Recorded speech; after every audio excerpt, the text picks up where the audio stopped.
Aerial photography is dope and there's no denying that, but sometimes drones just don't cut it. Whether that's the laws about the altitude that you can fly in, the restricted zones around all the important parts of the city that you're trying to shoot in, or even just having to go through and getting all the licenses and agreements from all the authorities on just allowing you to fly your drone in a specific area really makes it a lot more work than you really want it to be.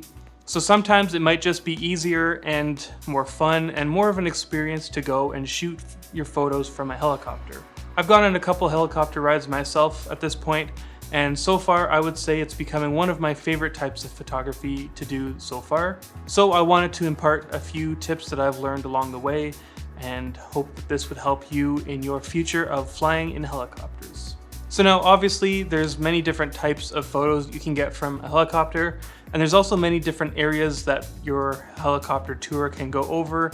I did one tour of just water and islands, but I also did another tour that flew over my city and over a big forest and some hills nearby. So between those two flights alone, I had a whole lot of different variety, and I probably have over 1,500 photos just from those two short rides. So to start off your whole photography from a helicopter journey, the first thing you want to do is actually look into the helicopter tours that are available in your area. Fingers crossed that there are some, because if not, then obviously you're going to have to travel to another city nearby that has one. If you find one, you're going to want to go on their website, try and see the flight path, how long the flight is going to be, how much it's going to cost. Warning, it is going to be a little bit more expensive than you might realize, so be prepared for that. But some different tours have multiple different options on the length and the amount of upgrades that you can get in that flight, so there are different options for pricing. Once you find out the overall route that your helicopter tour is going to go over, you're probably going to want to go over onto the Google Maps satellite view or even Google Earth and actually start visualizing the angles that you're going to be flying over, finding some good areas to shoot. And at this point, I would suggest to start pinpointing just a couple shots that are must shots for those tours. Whether you're finding a specific angle of a building or a little island on a lake, whatever that subject is, you're going to be moving over it, so there's only going to be a short amount of time that you can actually get that shot. So you're going to want to plan out a couple of those shots that you really want to get in advance so that you can be prepared while you're in the flight to take those photos at the time. Another thing when you're about to book your tour is that you might want to get in contact with the company that's providing the tour and see if they have any options that aren't available on the website. Things like flying outside of the normal posted times, like if you wanted a specific sunset ride, or if you wanted to take the doors off of the helicopter for better photos. These are things that you're going to want to get in contact with them beforehand so that they can prepare and do any necessary booking beforehand, instead of you booking it and hoping that they can accommodate for you later on. Another warning for that, though, is that you may have to pay a little bit of a premium if you want to do things like taking the doors off, because that will take a bit of extra man hours. But once you have your tour booked and you're fairly confident about where you're wanting to shoot, the next step is getting all of your gear all sorted out. So for this last tour that I went on, I put a little GoPro on my head and I just had that filming the whole time. I figured I could use it for this YouTube video, I could use it just for the memories, use it for maybe making content later on. I figured just having that extra camera rolling, it wasn't going to get in my way because it was just mounted on my head, but it was just an easy way to get more content. Next, I had two cameras. I asked one of my buddies to borrow his camera. He was more than happy to lend it. And so I had my own camera and his. Mine is a Sony a6500. This camera is great for these tours because it has a stabilized sensor, which will help when the helicopter is kind of jerking around in the wind. But it also has a really fast shutter count. You can tell that that shoots tons and tons of images in a short amount of time. And the buffer on it isn't too long, especially if you get a really good SD card. So by the end of this last tour that I was on, I took over 900 photos in a half-hour period. So having a camera like this really helped me out. The other camera I had was a A7R2. I liked that because it had all the megapixels that I needed, but maybe not necessarily the fast shooting or the stabilized sensor. So I just threw my 12mm lens on that camera. I was aware that that's a APS-C lens on a full frame camera, so I was expecting all the big vignetting to happen, but I knew that I wanted some of those really awesome, super wide angle shots over my city, so I was happy doing the cropping afterwards anyways. For the lens for this camera though, I went with the Sony 18-105 f4 lens. I didn't feel like I needed anything higher than f4 because it was kind of still during the daytime. There wasn't much aperture changes that I needed to do. And having 18 all the way up to 105 gave me quite a big zoom range. I never felt like I needed to go further than 105. And if I wanted a wide angle shot, well, I have 18mm here and then I have 12mm on the other camera. So between these two cameras, I had everything that I needed. If you don't have a second camera available to you, then you still can bring multiple lenses with you and change them out during the flight, but I would recommend trying to stick to maximum 2 or 3. Obviously, the more amount of time you're spending switching your lenses around, the more you're going to be missing around you. So that's why I tried to go with 2 cameras, so that instead of having to take the lens off, pick up the other one, carefully move everything around, change the lens, put the lens cap back on, and then have the lens ready. Instead, I just picked up the second camera, took my shot, and then I was done.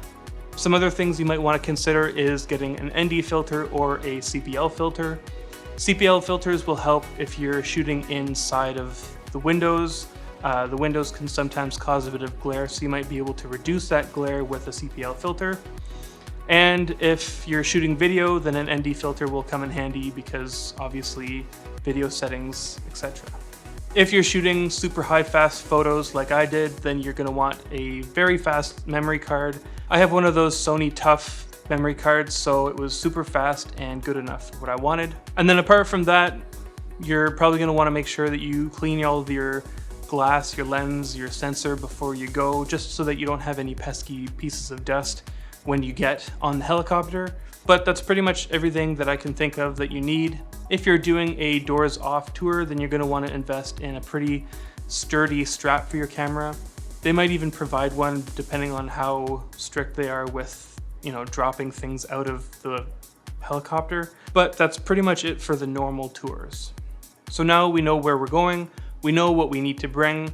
If you're doing a doors open tour as well, you might want to bring an extra sweater just because of the fast winds and the fact that you're up in the atmosphere. Might be worth just in case. So when you get there, the pilot's probably going to introduce themselves, give you a little safety talk, and get you all seated and set up with your little headset and the microphone.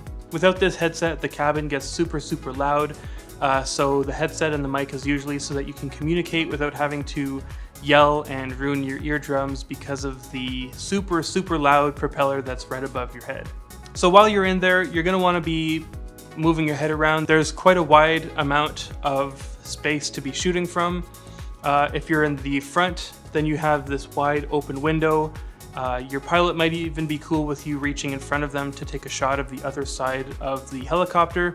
Make sure you talk to them about that just in case they don't like that. If you're sitting in the back, there might be 1 or 2 of you, and depending on that, you can only shoot on your one side, or you can have agreements where you kind of are okay with shooting on both sides. So no matter which way you're shooting, you're probably going to want to keep your head on a swivel, making sure that you're not missing any opportunity to get a shot. There might be one good shot here. You can start taking a photo and then start looking around.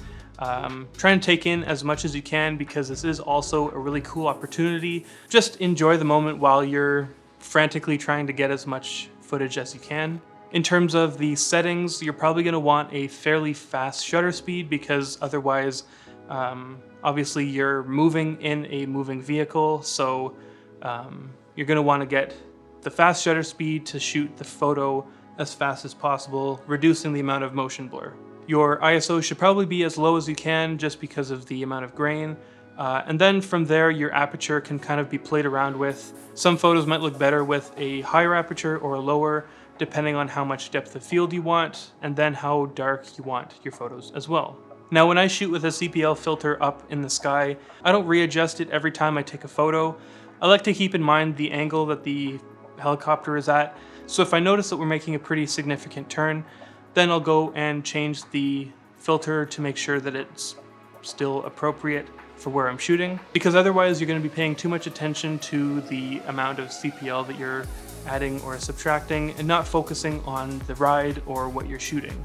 And then as you're shooting up, flying in the sky, you're going to want to keep in mind where those couple of must-shoot photos are along the path, so that way you can get ready to shoot them, because you only really have a certain amount of time to shoot before you fly over them.